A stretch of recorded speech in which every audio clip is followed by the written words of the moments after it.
संसारी जीव उसके लिए आलसी बनने का, प्रमादी बनने का कहीं पर भी विधान नहीं है। उसको ये कहा है कि अरे तू कर्म कर, कर्म करेगा तो फल पाएगा। अच्छा कर्म करेगा तो अच्छा फल पाएगा, बुरा कर्म करेगा तो बुरा फल पाएगा। बुरा कर्म तो अनादिकाल से चलता ही आ रहा है, वो चलता ही जाता है। संस्कार ही जीव के वैसे ही हैं, इसीलिए उन संस्कारों के वश बहुत से कार्य ऐसे हैं जो प्राकृतिक अपने आप ही होने लगते हैं। उसके लिए उसको विशेष प्रयत्न करने की कोई जरूरत नहीं पड़ती। उदाहरण के लिए बच्चा पैदा होता है तो माँ के पेट में 9 महीना सीख करके नहीं आता कि बाहर आने के बाद माँ का दूध कैसे पीऊँगा, उसको कोई सिखाता नहीं है। लेकिन जब बच्चा पैदा हुआ और माँ ने जो क्या है अपने स्तन पर बच्चे का मुंह लगाया तो बच्चा जो क्या है स्वयं मुंह हिला करके दूध पीना प्रारंभ कर देता है। उसके लिए उसकी शिक्षा देने की कोई आवश्यकता नहीं है। उसी प्रकार एक उदाहरण है संसारी जीव का।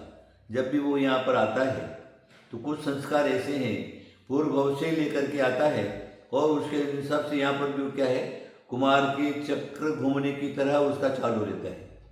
कुमार का जो चक्र होता है उसमें कुमार लकड़ी फंसा करके वो चक्र को जोर से घुमाता है, जोर से घुमाता है, जोर से घुमाता है। घुमाने के बाद एक बार उसको फोर्स दे दिया, लकड़ी निकाल दी, वो घूमता रहता है, घूमता रहता है और उसके ऊपर कुमार मटके बना बना करके और ये कर लेता है। जब जितना उसके अंदर फोर्स भरा रहता है उतना कुमार का चक्का घूमता रहता है। उसी प्रकार संसारी जीव है, अनादिकाल से परिभ्रमण कर रहा है, भव भव में घूम रहा है।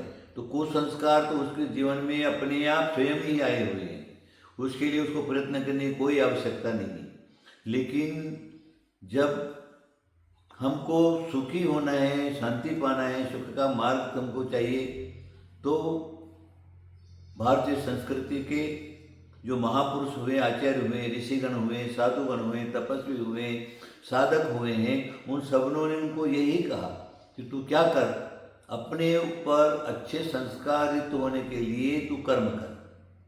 कर्म किए बिना तुम्हारी कोई गति नहीं। श्रावक है तो आदि ब्रह्मा ने सर्व श्रावक को जब उपदेश दिया ग्रस्त को, असीमसी कृषि सेवा वाणी जो शिल्प, ये 6 कर्मों का उपदेश आदि ब्रह्मा ने दिया। ब्रह्मा के द्वारा दिया हुआ ये कर्म का उपदेश प्रजा को दिया जब राज्यावस्था में थे। और उसके बाद साधु के लिए भी जो 6 कर्म करने का उपदेश दिया।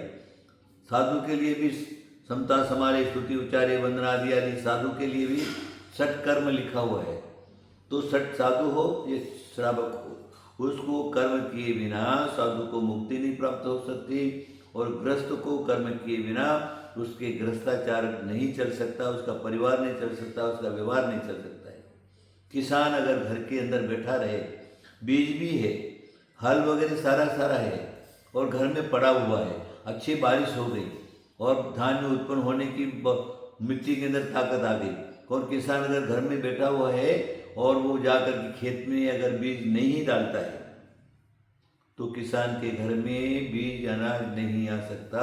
उसको समयानुसार ऋतु के अनुसार जिस ऋतु में जो धान्य है उन धान्य को वपन करके, पेरनी करके, बो करके और उसकी सेवा शुश्रूषा कर्म करता है। 4 महीना, 3 महीना, 2 महीना जब वो कर्म करता है तब जाकर के उसके घर में जो क्या है धन धान्य आदि की जो है वो वृद्धि होती आती है, धन धान्य से घर भर जाता है, पैसा बचता भी है और साल भर के लिए परिवार के लोगों के लिए खाने के लिए हो जाता है।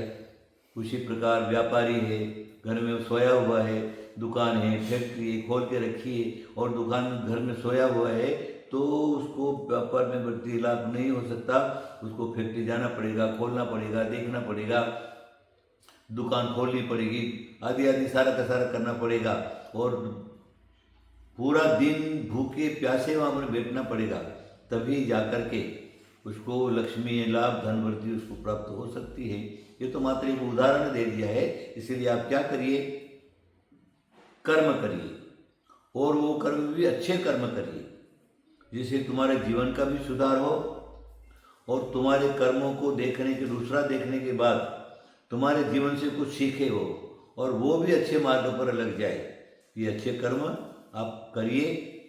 कर्म किए बिना तुम्हारी मुक्ति नहीं हो सकती, कर्म किए बिना परिवार सुख नहीं हो सकता, कर्म किए बिना देश में शांति नहीं हो सकती, कर्म किए बिना राष्ट्र में शांति नहीं हो सकती, कर्म किए बिना घर के अंदर रहने वाली जो है उसकी शांति नहीं हो सकती है। इसलिए आप क्या करिए, प्रमादी मत बनिए, आलसी बनने की आवश्यकता नहीं है। ब्रह्म मुहूर्त में उठ करके और पूरा दिन का जो कर्म है उसको निश्चित करके मार्ग पर लगिए, तो आपके जीवन में कुछ पा सकते हो। मेरी बात आप लोग समझ गए होंगे, है ना। आप क्या करिए, आलसी मत बनिए। आशीर्वाद आशीर्वाद आशीर्वाद।